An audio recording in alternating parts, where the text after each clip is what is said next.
É um prazer estar ministrando essa noite aqui, participando dessa campanha cujo título é Deus ainda derruba muralhas. Amém? Deus ainda derruba muralhas. Aleluias.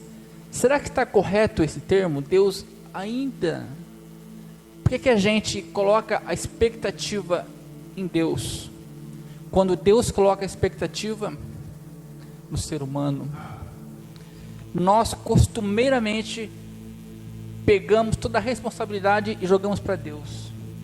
Deus vai na frente, Deus tem que fazer, Deus tem que agir. As músicas colocam Deus contra a parede, Deus tem que fazer, Deus tem que...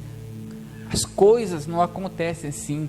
Existem princípios bíblicos para que o milagre aconteça, para que as muralhas de fato caiam em sua vida. Entenda uma coisa, Josué aqui, ele foi chamado por Deus em um período, talvez a gente poderia até comparar ao que nós estamos vivendo, não com as mesmas características, mas imagina só, Josué estava há 40 anos no deserto. Você sabe o que é o deserto? Você não sabe o que é o deserto. Deserto é necessidade extrema, tanto que quem vive no deserto precisa de um milagre diário. Quem passa pelo deserto, quer ver? Todos os dias o maná caía. Eles não plantavam, era milagre. O maná descia do céu. Ora sim, ora não, a água jorrava da rocha. Era milagre ou não era milagre? As roupas que eles usavam não envelheciam.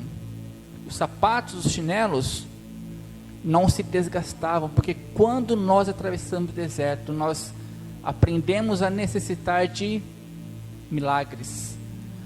Nós estamos passando por um momento difícil, né? Um período, o que chamam de um novo normal, e ainda está light, não chega nem perto do que o povo passava aqui. E Deus chama Moisés. Josué agora tinha uma missão: conduzir o povo para Canaã. E ali em Canaã, o primeiro desafio que ele tinha era uma cidade chamada Jericó, uma cidade fortificada, murada. E nós gostamos muito desse tema, né? Derrubando muralhas, quebrando muralhas. Mas entenda uma coisa, hoje nessa noite, antes das muralhas vem os gigantes. Antes dos gigantes vem o deserto. E antes do deserto tem um Egito. As coisas não acontecem assim do acaso. Quando Deus tira o povo do Egito, qual que era o propósito de Deus? Era Canaã. Quanto tempo levaria para o povo atravessar aquele deserto? Quanto tempo? 11 dias, segundo historiadores. Era o tempo suficiente para eles caminharem a pé. Eles levaram 40 dias para irem visitar a terra, ficar um tempo ali e voltar. 40 dias, indo, voltando, examinando a terra. Mas a travessia é 2 semanas. Este era o plano de Deus. 2 semanas, pronto, eles estariam ali. Deus tem coisas boas para você, planos bons para você? Tem, mas entenda uma coisa, antes das muralhas, tem o Egito, tem o deserto e tem gigantes. Aqui Deus chama Josué, mas Josué, 40 anos atrás, para lá espiar a terra. Moisés envia Josué mais 11 espias. Eles olham a terra. Eles nem chegaram nas muralhas de Jericó. Nem chegaram. Apenas observam. E quando eles trazem o relato, eles trazem para Moisés o que é que eles falam. A terra é boa, mas tem gigantes. Nós éramos aos olhos deles como formigas. Nós não podemos entrar lá.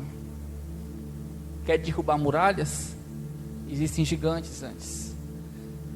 40 anos atrás, Josué é impedido de entrar naquela terra, porque os seus companheiros viram que os gigantes eram maiores do que a promessa de Deus. E aqueles gigantes, aqueles 10 homens que trouxeram uma informação negativa, porque 2 eles tiveram uma ótica diferente, que foi Josué e Calebe. Eles olharam a terra, eles diziam: Deus vai nos dar aquela terra. Mas o problema não estava nos 10, nem nos 2 e nem nos 10. O problema estava, sabe em quem? Porque a multidão, ao invés de dar ouvido para Josué e Calebe, o que eles fizeram? Deram ouvido para quem? Para os 10 miseráveis, para os 10 lazarentos, que foram lá e falaram: Deus não pode nos colocar lá dentro. E aqui começa a tua ruína, entenda isso. Aqui começa a tua ruína e até a desgraça da sua vida, quando você começa a dar ouvido demais a pessoas. E às vezes, as pessoas que você dá ouvido demais são justamente pessoas que foram levantadas por Deus, como aqueles 12 homens. Infelizmente, cuidado com que você dá ouvidos. Dentre aqueles 12, 2 se mantiveram firmes, 2 homens de Deus verdadeiros. Mas a multidão ouviu quem? A hora que elas ouviram o relato daqueles 10 homens, que lá havia um gigante, elas perderam o ânimo. Alguns começaram a chorar, a se desesperar, e elas quiseram o quê? Voltar para o Egito. Como eu disse a você, antes das muralhas, tem um Egito também. Os gigantes representam na sua vida, sabe o que? Tudo aquilo que te afronta, aquilo que te impede de prosseguir, aquilo que amarra a tua vida. Pode ser um pecado, pode ser um comodismo, pode ser a indiferença. O deserto, ele simboliza algo na sua vida também. O deserto simboliza um tempo de provação. O caminho pelo deserto era necessário porque Deus queria levar o povo para Canaã, ia levar, mas Deus queria primeiramente provar o povo. E assim como Deus prova você, Deus provou Jó, não provou?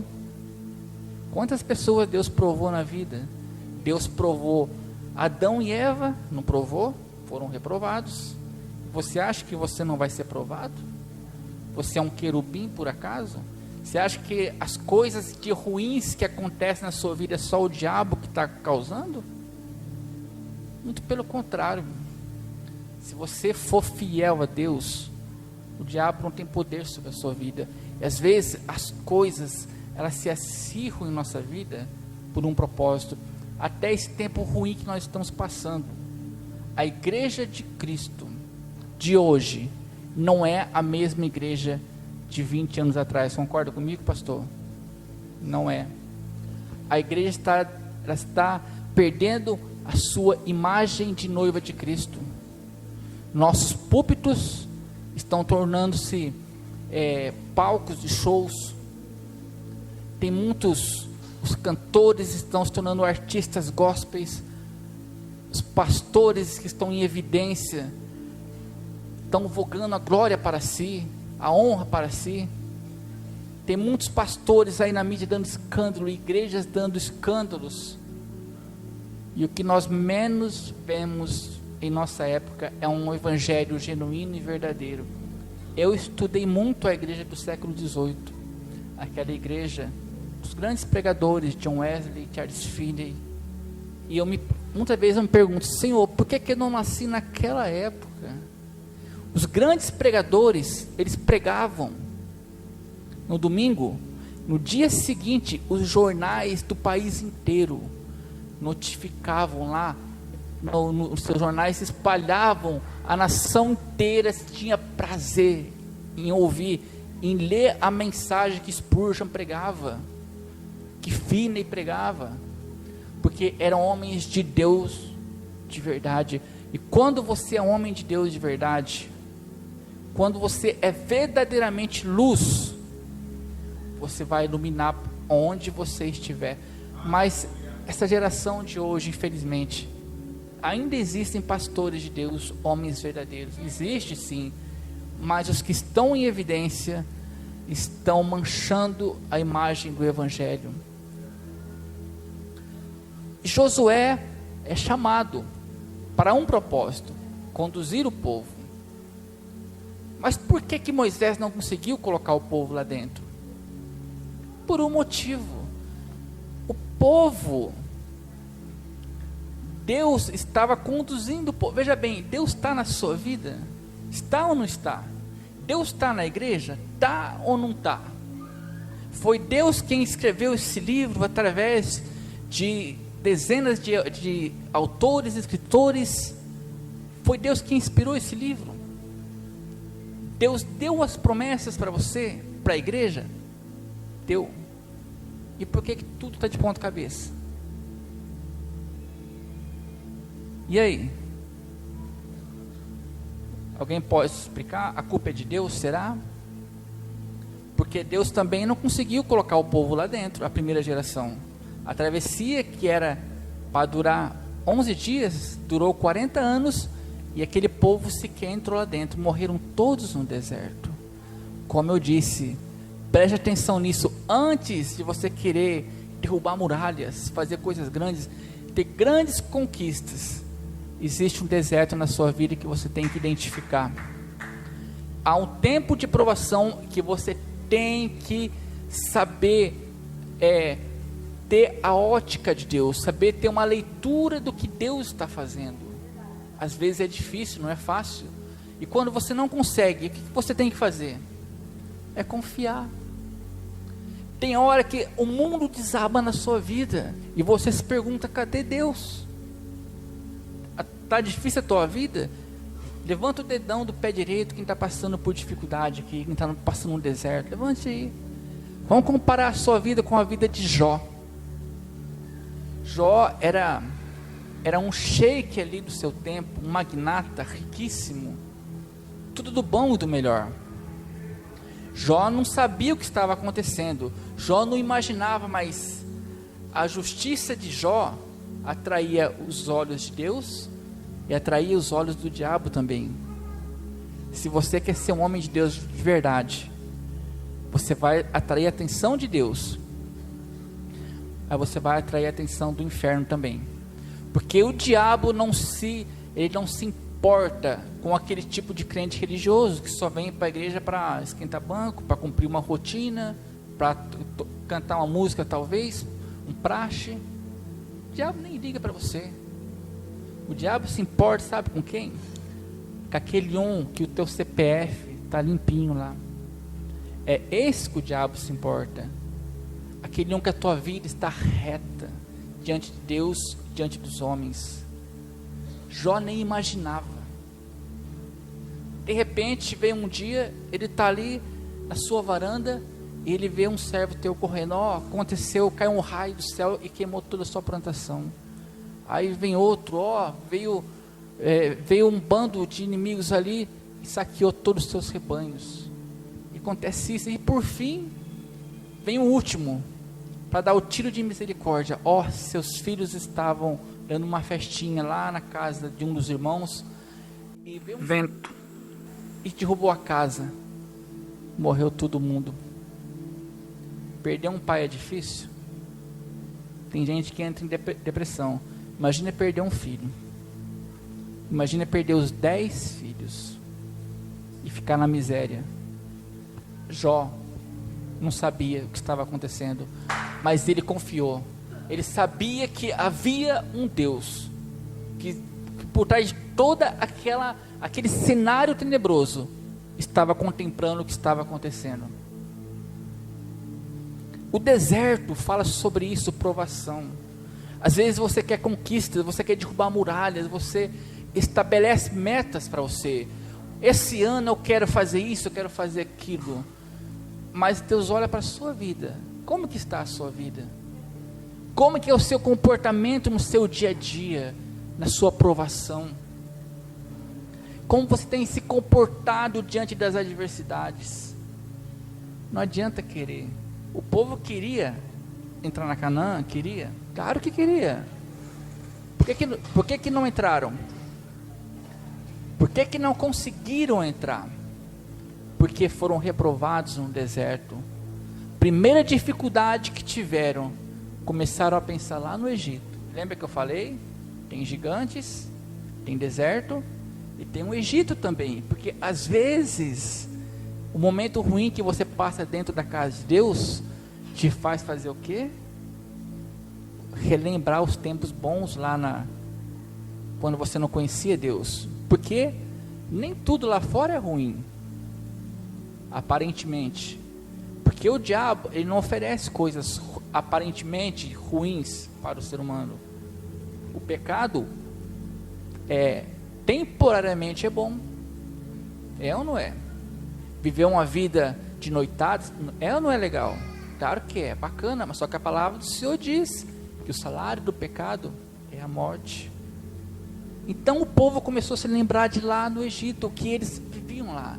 E às vezes o deserto é tão causticante em nossa vida, ele é tão opressor, que nós começamos a lembrar que lá, sem Deus, naquela vida sem Jesus, não tinha perseguição, tudo era cômodo, o inimigo não te incomodava, você não tinha problema. Mas de repente você veio para a casa de Deus, se converteu, e os problemas começaram a acontecer. É ou não é? E essa saudade lá do mundo, que às vezes pode impedir você de entrar no reino de Deus, sabia? Porque aquela primeira geração que pensou em voltar, nenhuma delas, nem um único homem entrou na Canaã. Morreram todos no deserto. O que é mais importante? O que nós estamos fazendo aqui? A gente não está aqui para negociar bens materiais com Deus, para negociar carro, casa, um emprego melhor, dinheiro na conta. Eu nunca peço a Deus nada de bens materiais em minhas orações, nunca, jamais. Eu sempre oro assim: Deus, me dê capacidade de eu trabalhar e de eu comprar minhas coisas com o meu trabalho, só isso. Porque o apóstolo fala o seguinte: a tua graça me basta, me é suficiente. A graça do Senhor já é suficiente. O resto, querido, você quer ter um bom salário? Quer ter? Estude. Quer ter um bom carro, uma casa? Aprenda a economizar. Mas não coloque Deus na barganha, não coloque Deus na equação, porque eu não vejo Deus respondendo esse tipo de oração. Pode até ser que Deus responda, porque existe a vontade permissiva de Deus também. Mas a oração que Deus se agrada, sabe o que é? Pai, a tua graça me basta. Essa é a oração que Deus quer ouvir. Deus sente prazer, diz a palavra, em encher os seus filhos de bens. Ele sente prazer, mas ele não sente prazer naquele que só vem atrás dele por causa dos bens. Os homens na Bíblia que menos procuraram riquezas foram os que mais foram enriquecidos. Pode observar: Daniel, Salomão pediu sabedoria, não pediu riqueza. Pode observar na Bíblia. E aqueles que buscaram riquezas acabaram se dando mal. Ananias, Safiras, Geazi, muitos exemplos. Então, o que nós temos que refletir aqui nessa noite? Existem muralhas que têm que cair na sua vida? Existe. Mas como está sendo o seu comportamento? Em que etapa da vida você está? Você ainda está pensando no Egito? Ou será que ainda está no Egito? Porque às vezes o povo saiu territoriamente do Egito, mas a mente deles ficaram lá. Às vezes você é um cristão aqui, é um religioso, mas a tua mente ainda está no mundo. E hoje o diabo coloca o mundo dentro da sua casa, através de tantas coisas, tantas tecnologias. Tome cuidado. Talvez você está ali no deserto, você está no caminho já, você já abandonou o Egito, está no meio do caminho, mas pega uma coisa para você: o meio não é o fim. Não adianta estar na metade. Não adianta estar no caminho. Você tem que chegar lá. A palavra do Senhor diz claramente que aquele que for fiel até a morte, lhe daria a coroa da vida. Fiel até a morte, seja essa morte natural lá na velhice, ou se acontecer uma perseguição que não está difícil, né, de a gente imaginar. A gente vê o comunismo tentando tomar conta da América do Sul inteirinha. Já conseguiram com a Venezuela, com a Argentina, outros países já eram, e agora estão tentando o Brasil. Se isso acontecer, nós vamos viver um tempo de perseguição extrema. Vamos orar, ore você, ore muito para que isso não aconteça, porque se isso acontecer, a igreja não vai ser fechada por 15 dias não, vai ser fechada definitivamente. Aquele que tentar abrir, ou vai ser preso ou vai ser morto. Então, o que nós estamos analisando aqui, não é simplesmente a questão de você chegar para a muralha e declarar, em nome de Jesus, isso tem que cair. São as tuas atitudes que vão determinar a sua vitória.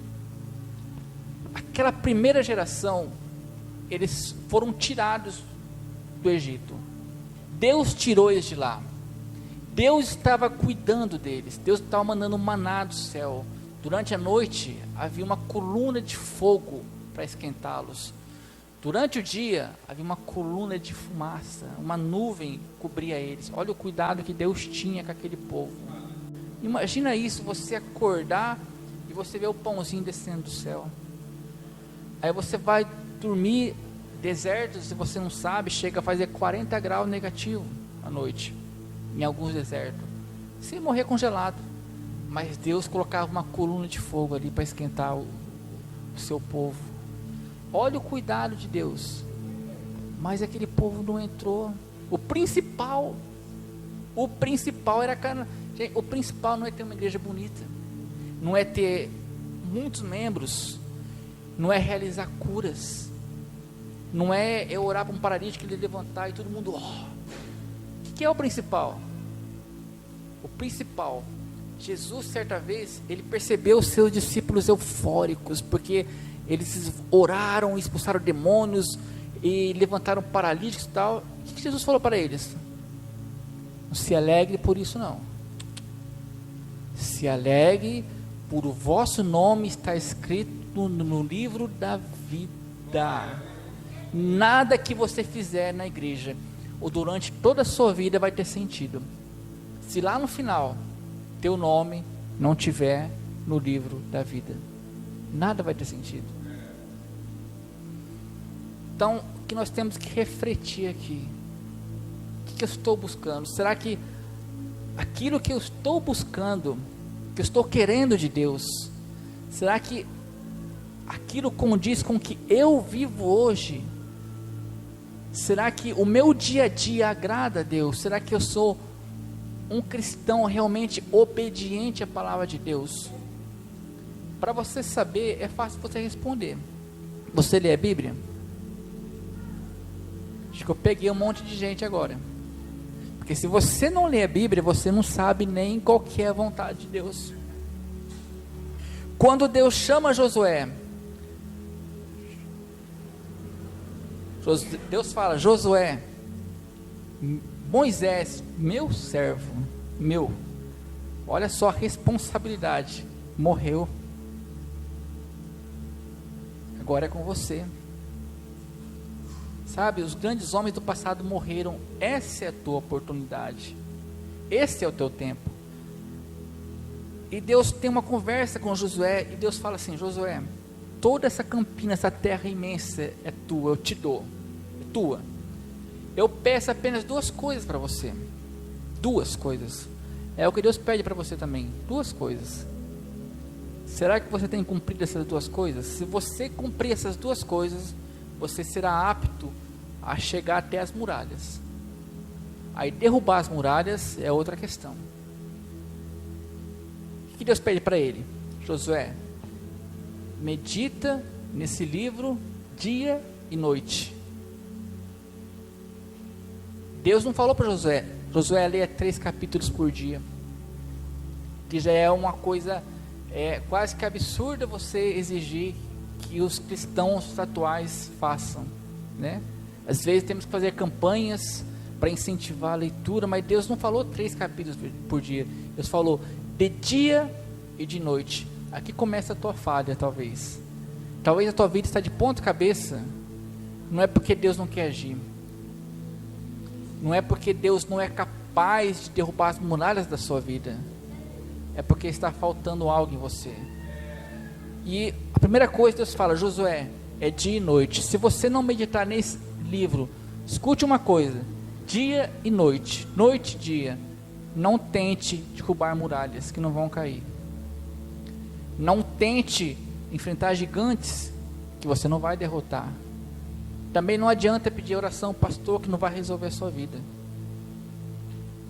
Nós vivemos uma geração que acostumou-se a depender de seus líderes. Pastor, ora por mim. Está com dor de cabeça? Pastor. Mulher briga? Pastor. Né? Perdeu o emprego? Pastor. É ou não é difícil? É ou não é doído isso? Querido. E aí se o pastor se fala não, ele sai da igreja e vai para outra igreja. Querido, o pastor não é responsável pelo teu fracasso, nem pelo teu sucesso. Às vezes pelo teu sucesso ele pode ser responsável por te ensinar a fazer o que é correto. E é o que eu te ensino nessa noite. O que é correto? É você aprender a depender desse livro, dia e noite. Teu pastor te instrui, amém? Mas é tua responsabilidade, dia e noite, meditar nesse livro. Se você desprezar esse livro, e aí? Você já quebrou a aliança que Deus propôs para você. E a segunda coisa que Deus pede para Josué: ânimo, tenha muito bom ânimo. A gente vive uma geração que as pessoas estão se desanimando, estão se desgastando, talvez por causa de que o amor, o Senhor falou que nos últimos dias o amor de muitos se esfriaria. E às vezes até eu já me peguei, sabe, nessa situação. Sabe por quê? Por ver tanto escândalo dentro das igrejas. Eu já pensei, pastor, o seguinte: eu não me adapto mais nessa igreja. A igreja que eu falo no geral, eu não me adapto. De tanta coisa errada que a gente vê. Mas, querido, eu olho para Jesus lá na sua época. Os líderes da época de Jesus também não permitiram ele entrar nas igrejas. Foram a liderança religiosa que crucificou Jesus. Então está tudo certo, né? A gente tem que ter bom ânimo para vencer os problemas de fora e os problemas de dentro, os gigantes de fora e os problemas internos. O povo queria entrar na Canaã, não queria? Só que a maior necessidade do povo não era entrar na Canaã, sabia? Não era. Era deixar o deserto, porque o deserto é opressor. O deserto, ele desafia o seu ânimo, ele te desesperança, ele desafia você, ele faz você pensar em voltar atrás. E você que está aqui passando por um deserto, às vezes você nem quer algo diferente, você apenas quer deixar esse momento ruim. É ou não é? Então, o que eu posso deixar para você aqui, um resumo, querido: a palavra de Deus não pode ser desprezada na sua vida. De dia e noite, medita nesse livro, não despreze. E segundo, querido, o teu desânimo é o ânimo do diabo. Não há coisa que deixa o diabo mais feliz do que ver o teu desânimo. Sabe aquela coisa, eu vou voltar para o mundo, não aguento mais. O diabo se reúne com seus demônios, bate palma para isso. É o que ele quer, porque ele já está condenado, mas você não. Lembre-se, o que importa é lá no final o seu nome escrito no livro da vida. Amém? Amém? A gente vai encerrar por aqui, porque por causa do decreto eu creio que nós estamos ultrapassando o horário, né, pastor? Então a gente não pode prolongar muito. Amém? Mas eu agradeço a oportunidade. E o que eu peço a vocês, de hoje em diante, medite nesse livro dia e noite. Comece a fazer isso. Troque a televisão, troque a internet, troque tudo por esse livro. E você vai ver resultados na sua vida. Amém? Deus abençoe a amada igreja. Amém?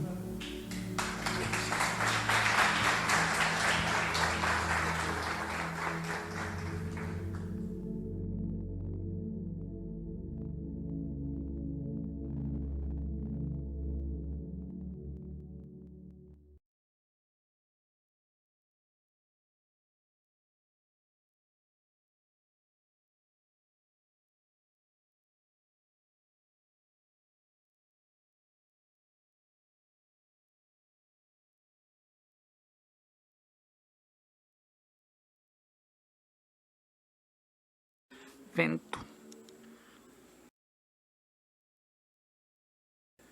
E um vento